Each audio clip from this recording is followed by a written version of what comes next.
cozy up to my boy here. Long time no show. But we're back. It's 3 months. This is definitely not the longest gap we've had. Yeah, it's been a minute. But yeah, hey Arnett, I'm Chaz. And I'm Dan. Welcome to Wine and Serious Business, episode 374. Dan's we're creeping our way to 400. We're gonna make it. I think we're gonna make it. I think we'll get there. I think we'll get there. Yeah. We've been saying we're not done. We're still having a good time. We'll crack them out when we can. Thanks to Joy for really leaning on us. To try and make this happen. Got a couple of good partners. My partner Jerusha, same thing, right? Yeah. So keeps bringing it up, and Joy's upstairs right now with my son, trying to make sure we have a moment of silence, so we can actually fit this in. So you can thank Jerusha for this lovely set that we've got here in front of us. Very festive. We got some picks, a couple things from the cellar, and a couple and one new release today that we picked out. So we're gonna start out with the what we think will be the lightest wine. This is one from the cellar. Rinse. Yeah. This is the Teutonic Wine Company, Alsea Vineyard Pinot Noir from 2017. Alsea Vineyard, way down south, way up in the Coast Range. Super unique vineyard. Barnaby and Olga have been farming this for many years now, right? They do all the farming themselves. They do the harvesting. It's light. It's one of the most unique vineyards in Oregon. Super special, and they do great work for with myself. it. Huge. Yeah. Well, I mean, that's part of what I love about Barnaby's wines, man. He makes some just super unique Pinot Noir. Yes. Right? I mean, all of his red wines, but Pinot Noir is just not made like this from just about anybody else. I was like, first thing I did, I'm like, well, I love 2017, but I was like, I wonder what kind of alcohol percentage you got here. 10.6. Under 11%. So, and in some places, that'd be like big, juicy, sweet wine, like, no. Cool climate. Or what? Or dump a bunch of sugar into it, bring it up to 13%. Bring it up right? to 13, not this guy. Not this guy. No, we're gonna work with this. I really love that he's always been kind of making wines like this. All right, let's check it out. And since it's had some time to age, it doesn't smell like as young and fresh. You get the earthy characters of Pinot Noir on the nose here. Yeah, big time. It's like a little bit of tea, a little bit of spice, a little bit of forest floor and mushrooms. Yeah. I mean, it's kind of got a little bit of all that, but not really jumping out of the glass. Like a lighter aroma. Yep, dried rose petal, I think. Totally. It's nice. Yeah, like a red tea sort of thing, yeah. It smells awesome. Man, it's a real nice, delicate Pinot Noir. Like gentle, like strawberry and raspberry flavors. It's real light. Little touch of oak on there. The tannins are still present despite the lower alcohol. You get just a little bit of structure on the back.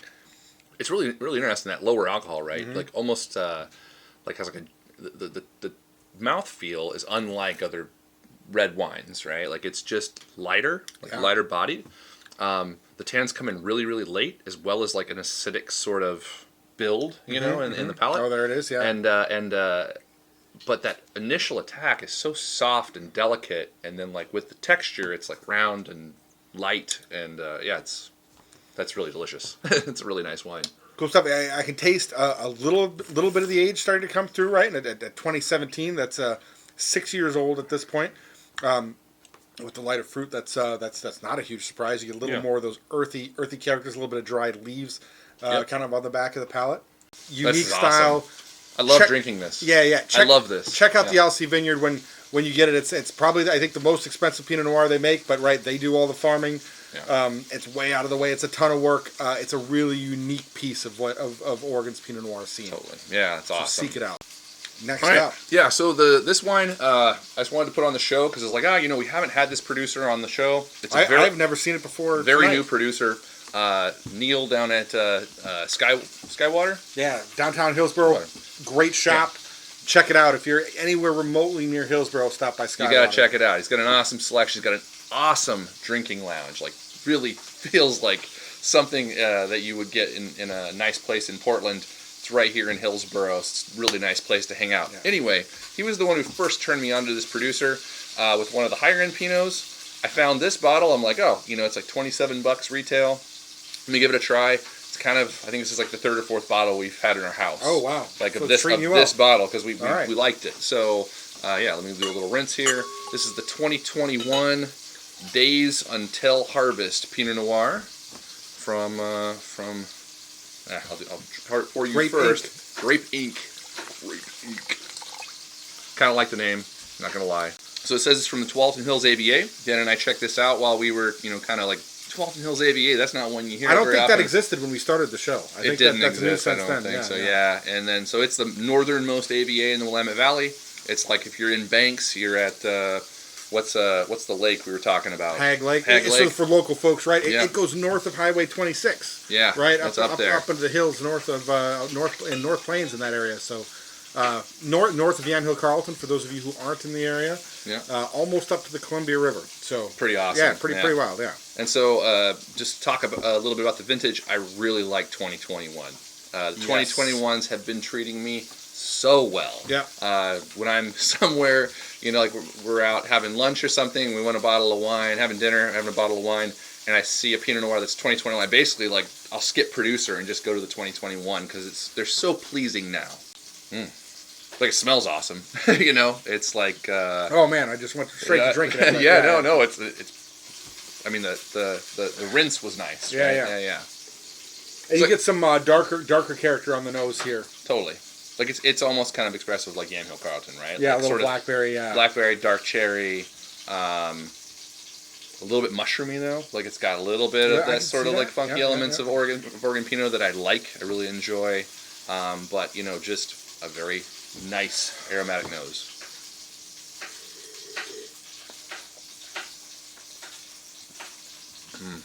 Yeah, dude. Fantastic contrast here, where 12% alcohol. Yeah, there's a bunch of fruit and juice here, and also a lighter style, but younger, and it really shows. The structure is dominated by acidity for me. I get a little bit of the tannins, but the acidity is really what kind of sinks into the back of the palate. Take a couple more sips, and it definitely builds up, right? But yeah, the initial attack is just beautiful.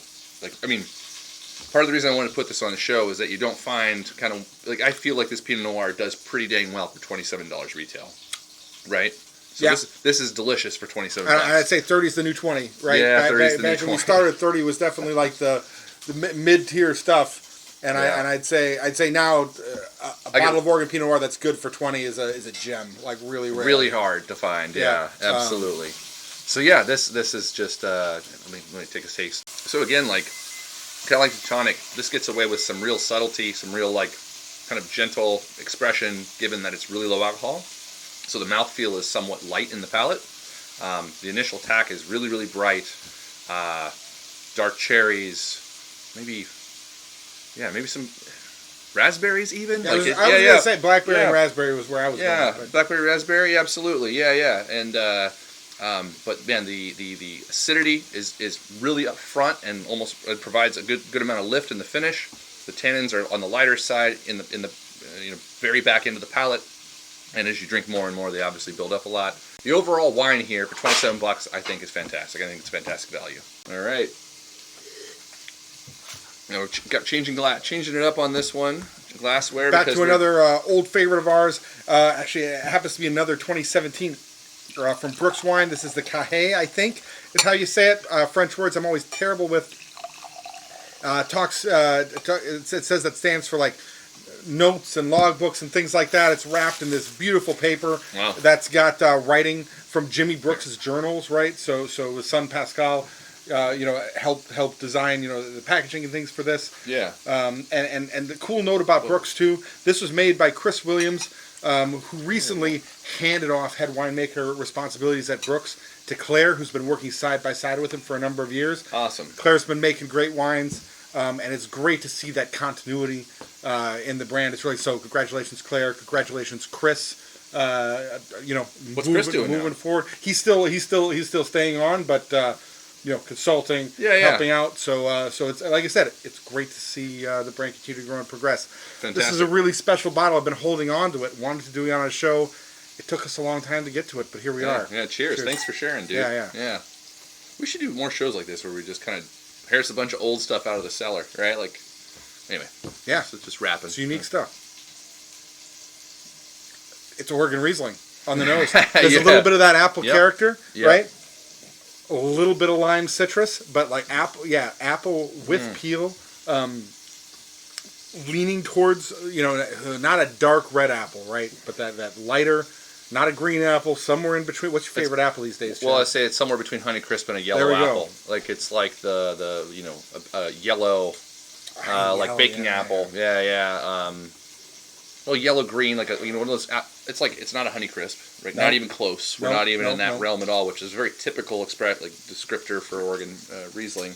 Like this is more very very pleasing nose aromatically, but sort of like dialed almost exclusive, like Honeycrisp apple meets like, apple cider or something like that. Sure. Yeah, because it's a little bit warm too to me, at least on I the get nose. it. Yeah.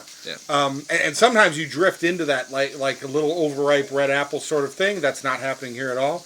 I'm getting some cool bee pollen on the nose as well. Little touching like floral notes. A little bit of honey. Combination of floral and honey. It's like right on that verge there.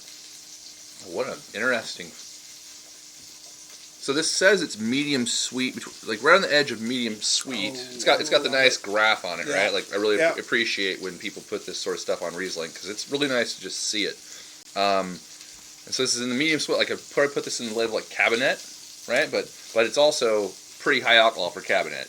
And I think this even drifts more toward even above Cabernet, but it was a great choice. The acidity's there. It doesn't taste like you can tell there's some sweetness there, but it doesn't taste heavily sweet. Great sense of balance. Really, the structure on this is in a fantastic spot. Yeah, really nice. The bee pollen that I was talking about on the nose kind of comes through on the palate. Oh, totally. Yeah. Actually, yeah. And I've had bee pollen. Like I remember buying it once at a farmer's market and like eating a bunch of it. It was like, what do we delicious. do with this? What do we Guys, do with like, this? you're gonna heal your body with this stuff, man. It's awesome. You're gonna heal your body with Brooks Riesling. There we go. Yep.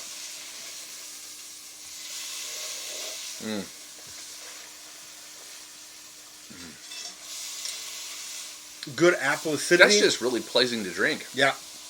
Right? I'm sorry to cut you off. I wasn't trying to butt in.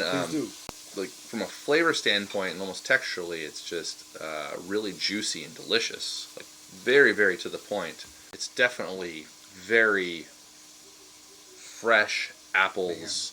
The bit of sweetness that it has pairs really well with the acidity. There's very good balance here.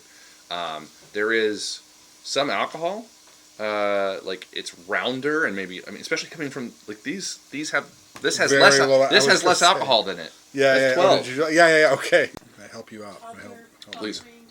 Also, people watching the show now have all grown. Everybody that's been watching the show probably all has kids now too. So.